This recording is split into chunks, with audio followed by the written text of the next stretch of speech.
Ito ang solar waves o radiation ng araw na kayang pustahin ng ating mundo. Binubuo ito ng mga electron and proton particles na reactive sa magnetism or magnetic force. At di ba kayo nagtataka na kung bakit mas sobrang init sa Mars sa gayong mas malayo ito sa araw kaysa sa mundo natin? Ito ay sa kadahilan ng pinoprotektahan tayo ng magnetic field ng ating mundo na halos wala na sa Mars. Ang mundo natin mismo ay nagpo-produce ng magnetic force mula sa gitnang kailaliman nito o inner core. O masasabi rin nating isang magnet ang mundo natin.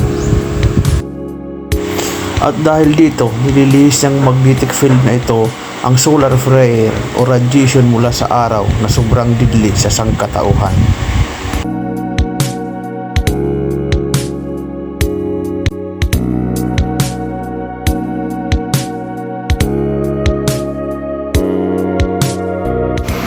Isang patunay na kaya ilihis ng magnet ang isang electron beam o wave na kagaya sa solar wave ng araw. Pagmasdan ang eksperimentong ito.